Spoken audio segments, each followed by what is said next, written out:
Fellowship of the Bright Physician welcomes you to House Call. Our hosts today are doctors of chiropractic, Dr. Gerald Lala and Dr. Richard Jensen, who is also a board-certified acupuncturist, practice independently in Shoreview, Minnesota. Let's join our hosts for today's program that will assist you in your quest for optimum health and well-being.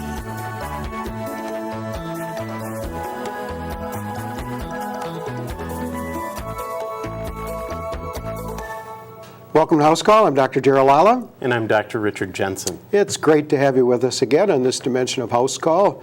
Thank you for inviting us into your home or workplace or wherever you might be. And we also welcome all of the people who are watching us throughout the United States of America and around the globe as the program goes to all ends of the earth. So we're happy to have you with us. And interestingly, if you're not familiar with Shoreview, Minnesota, it's the gateway to the north coast of America. And that's Lake Superior, of course. So do come and visit Minnesota, and if you're going to be in the Shoreview area, invite you to come and visit us too.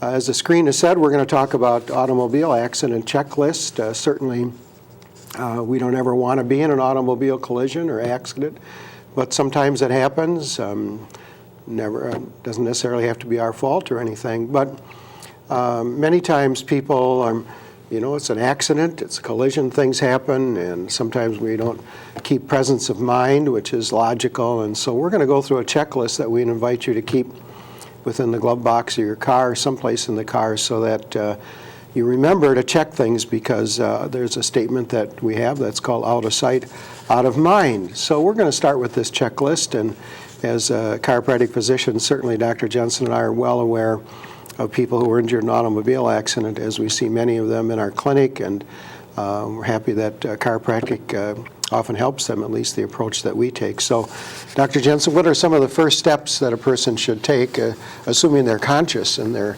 after being involved in an automobile collision? Right. Well, thank you, Dr. Lala. Some of the first steps that you want is, one, remain calm.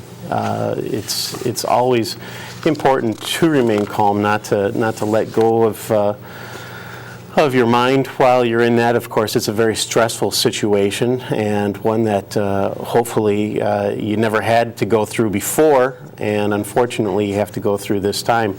But remember to remain calm, as in all kinds of accidents. Second is to get to a safe place. If you're in an automobile accident, you don't want to stand out in the middle of the road. Remember, there's a lot of times where there's gawkers that are driving by, and many times they're finding that there is a trend that when people drive where they look, and so if they're gawking at the accident looking to the side, they tend to steer that way a little bit, and sometimes we end up having secondary accidents on top of those, just from people having interest in what's going on. Sometimes, it's to make sure that everybody's okay, that kind of thing. Thirdly is the check for injuries. Check for injuries within yourself. You want to check to make sure you're not bleeding, for one. Check for those who are with you to make sure they're okay, in case you can do that. Another one is to administer first aid, and there are some people out there who are first responders that can then definitely assist you if you let them. And then also call police, call an EMT, get them to the place.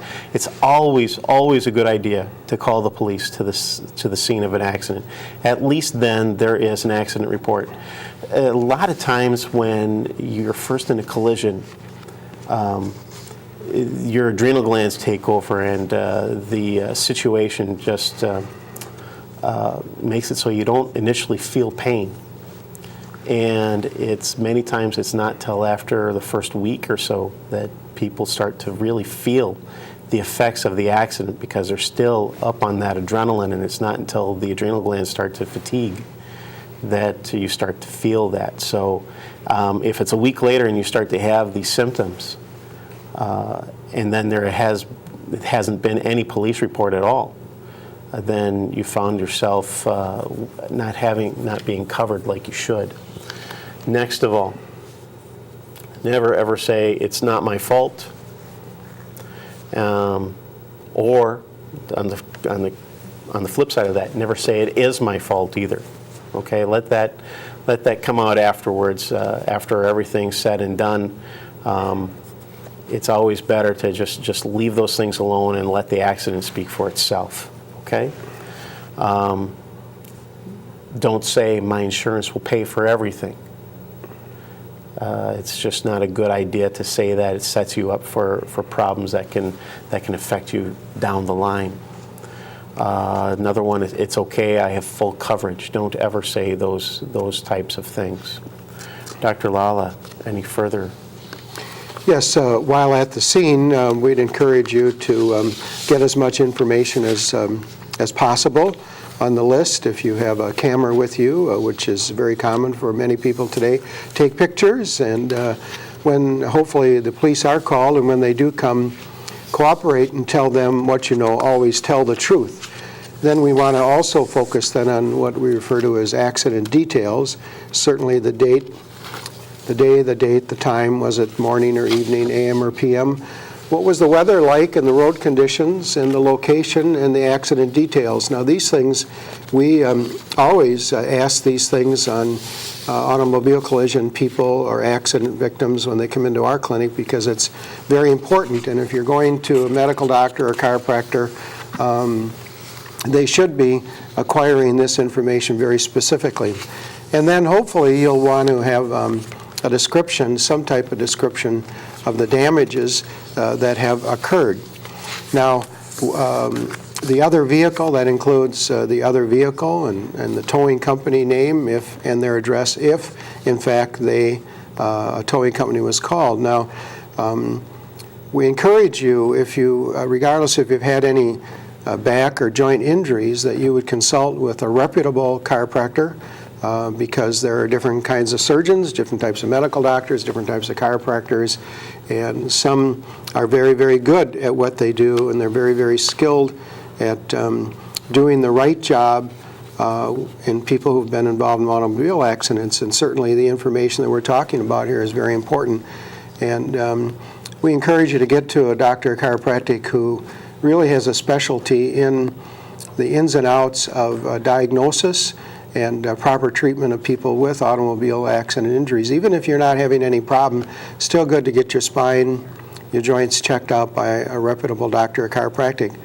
Sometimes there are initial early onset symptoms of head pain or neck pain or mid or low back pain, shoulder pain, extremity pains, and other times there aren't, because your adrenaline kicks in and endorphins kick in, anti-pain neurotransmitters they're called, and you say, gee, I feel good, I don't want any problems, I feel good, I'm afraid my insurance company will cancel me or something like that. Well, insurance company can't cancel you.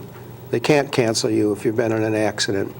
And certainly if you don't have it checked out, the longer the time between the date of the accident and when you do go to a doctor or chiropractic, that length of time says to the insurance company, gee, this person says they were in an accident. We know that 6 months ago or a year ago, and now they're having trouble. Well, and logically, they could question that too.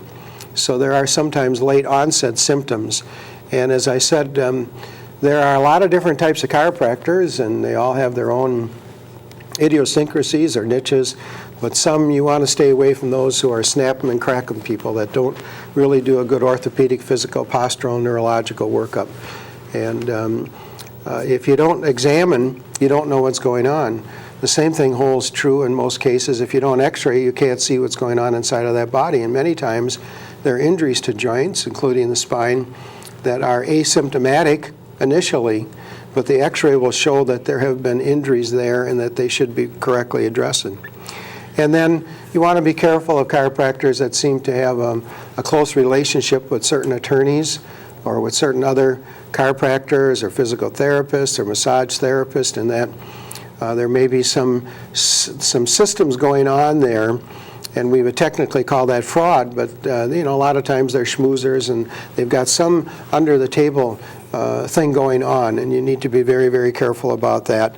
And then some chiropractors have a real short-term mentality in that they're just interested in lots of care initially and not thinking about what are the long-term possible negative effects. So with that in mind, Dr. Jensen is going to talk about the other vehicle now, some considerations there, or maybe has something else to add to what I'm saying. Well, I think it's that you brought up a real interesting point. Is when we're assessing damage, it's necessary to have yourself assessed, and when you start out right after the accident, it should be a good thing to have yourself checked out right away. But then, as time goes by, other symptoms may appear, and at that time, it's good to have another examination, actually, that the doctor should re-examine you. Yeah, many times they'll say, well, I'll take aspirin or Tylenol or Advil or something, and the symptoms go away. Oh, sure. Well, that's not curing the problem. The cause is still there. I've heard it described that many times painkillers are like cutting the check engine light on the car, saying that the car is fixed. Or putting frosting on top of burnt cake. Yeah, Burnt cake is still there. The burnt cake is still there. It's still going to taste foul. So in that regard, it's better to have each thing checked out as it comes up so that it is documented. What I'm looking at is here we have the length of duration between the accident and between when a person shows up in your office. That the insurance company can look at that as being suspect.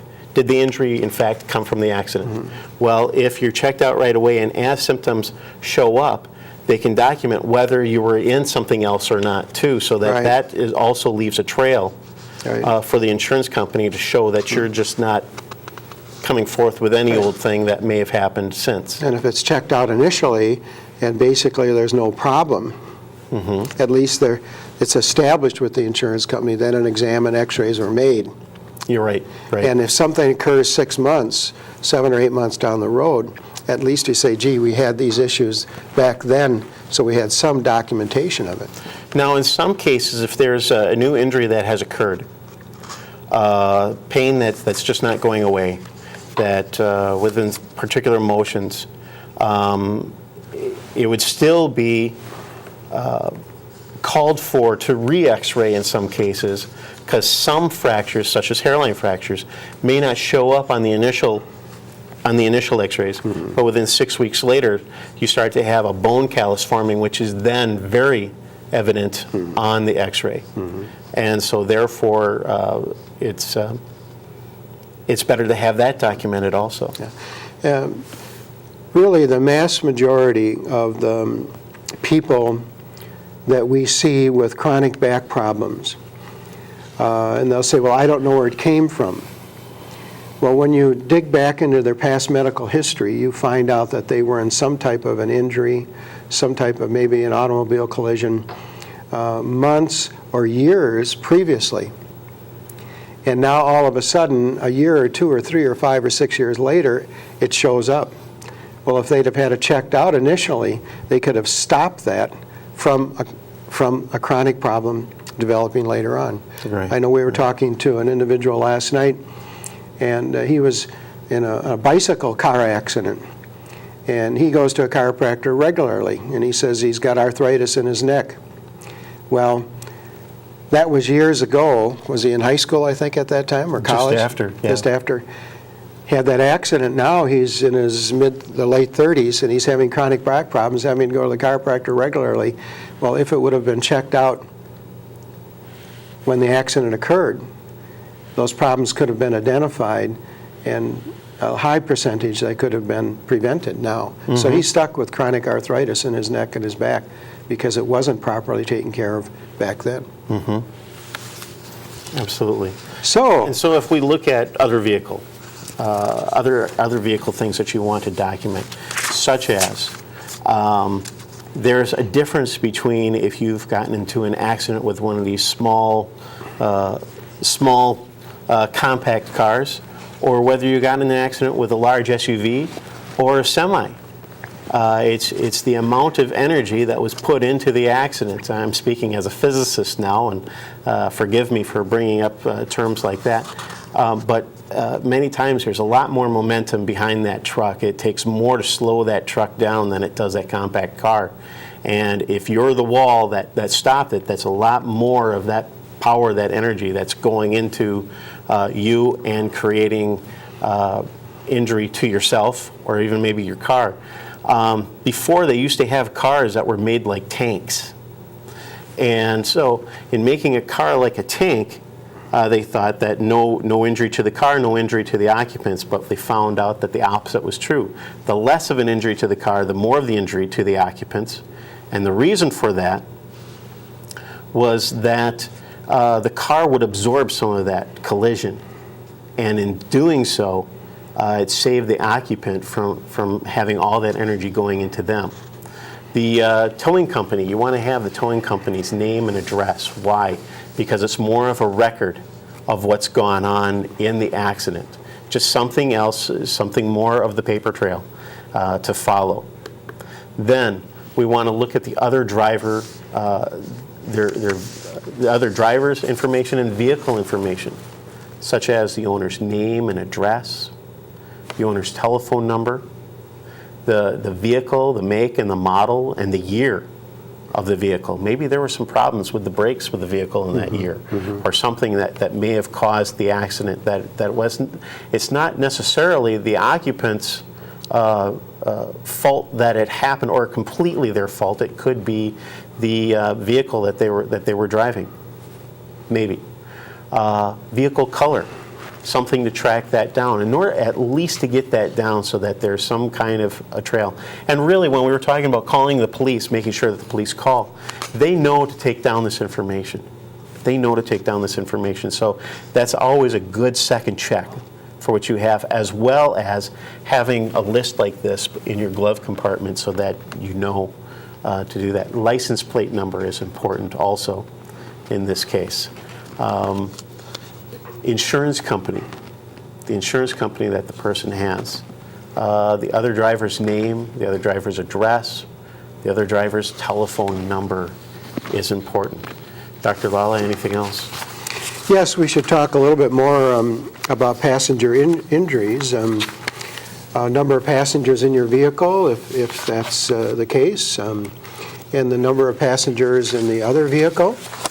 Then police information is very important, such as it's important to collect the officer's name, the department that he or she is serving in of that police department, his or her telephone number, his or her badge number, and other information that may be relevant to the police officer, his or herself.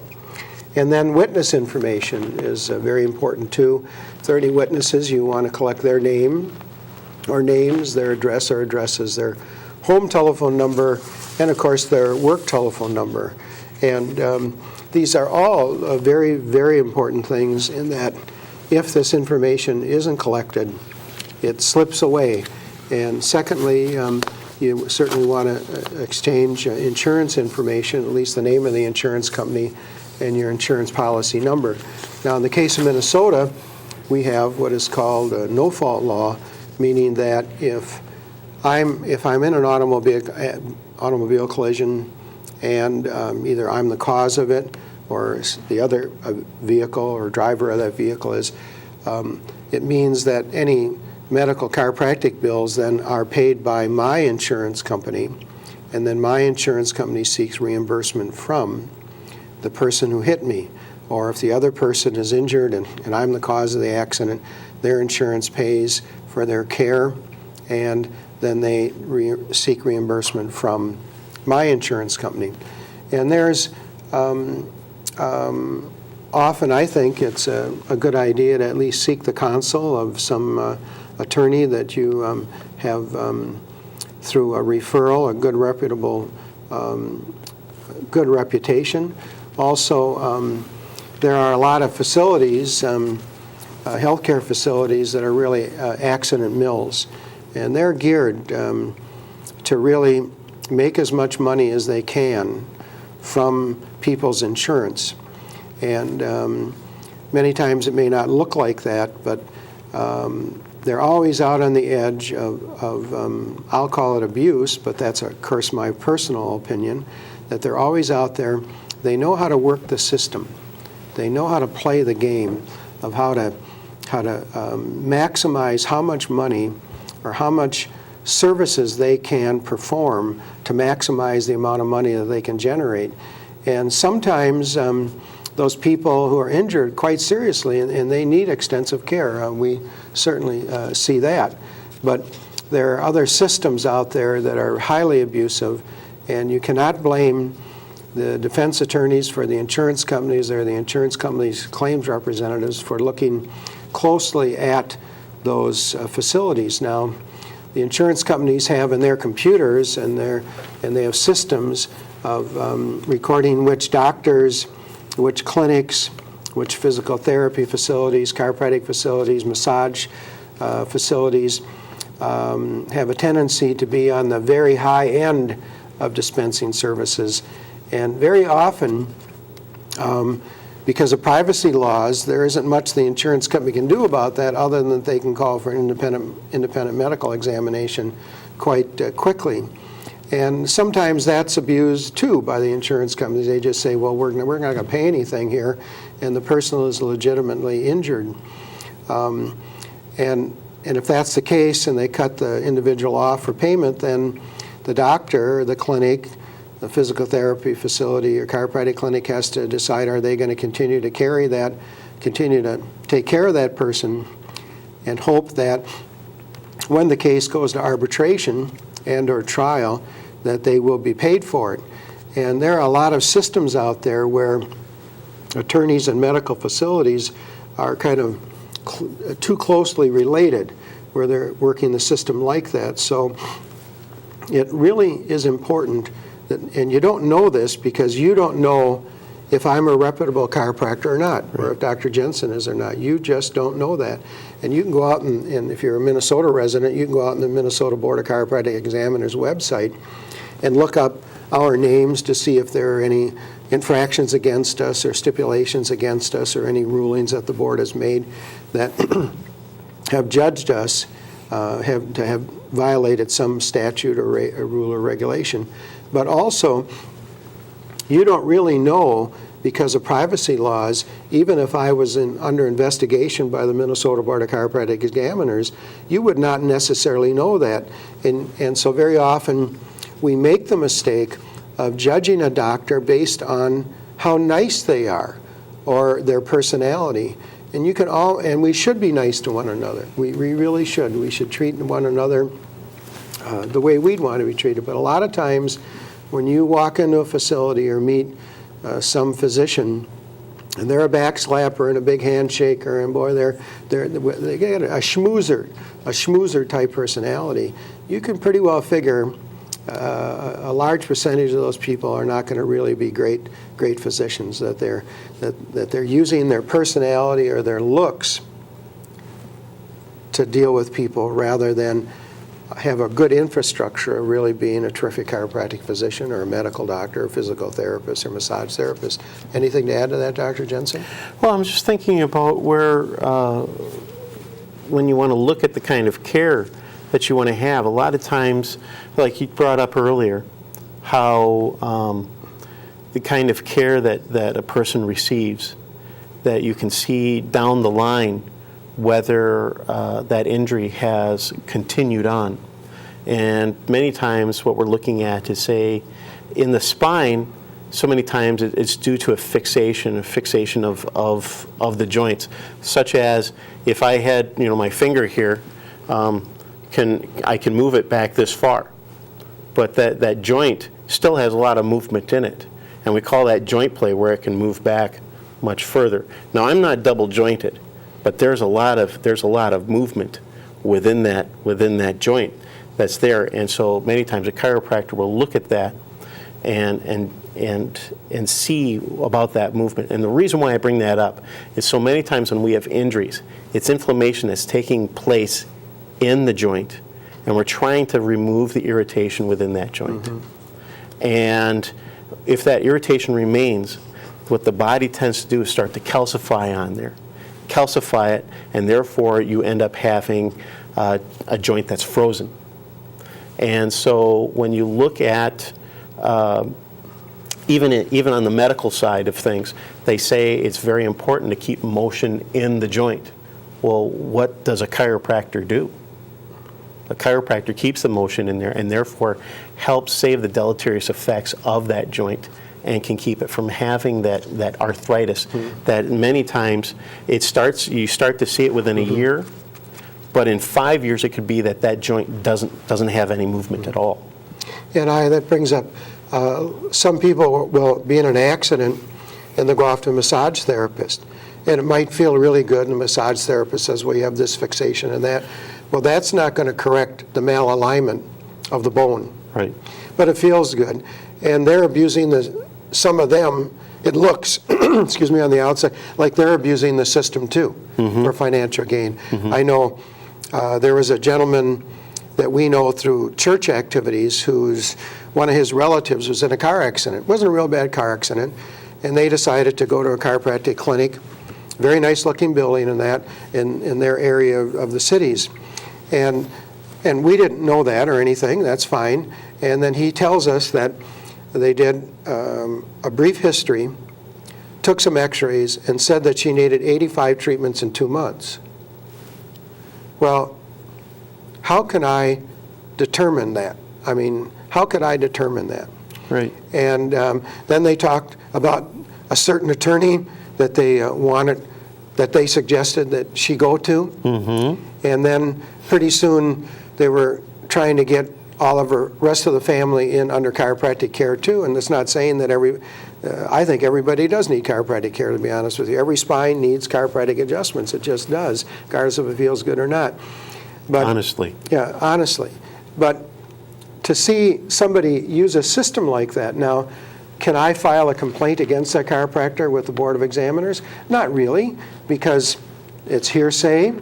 That chiropractor says they need to do that. But now that guy comes to us here after a month and says, gee, the insurance company is sending my relative to IME and they're going to cut him off from care. Well, and so the chiropractor says, well, we'll continue to take care of you, but what I want you to do is sign this bank lien that in case it isn't paid, that you'll have to pay me.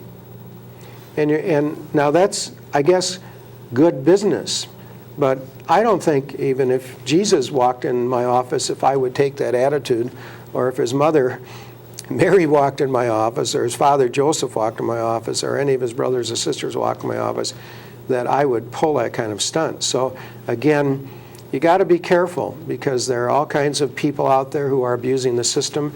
And it doesn't matter if it's automobile accidents, doesn't matter if it's government money, whatever it is, wherever there's money out there, there's going to be a propensity to misuse the system.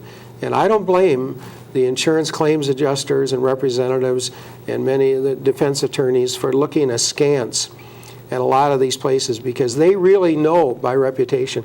They know if Dr. Jensen and I, based on our billings to insurance companies and the type of records we keep and things like that, the type of seminars that we teach, if we really are pretty reputable doctors of chiropractic. So collect the information. We don't want any of you to be in a car accident or anything like that. But if you are, if you've had some injury, even a boating accident, you could go to a chiropractor for that, because many of the boating accident insurance policies work just like, are very, very similar to automobile collision coverage. So think about your body. It's the only body you're going to have. Be careful of slippery, slimy people. Be careful of people who are just run tons and tons of tests, just as well as be very, very careful of those who almost do nothing, just lay down, I'll snap you, I'll crack you. Be careful of them that say, oh, don't worry about it, I'll just take what your insurance says. Be careful of those chiropractors and physicians who give you legal advice as well, too, because that's practicing without a license, really is.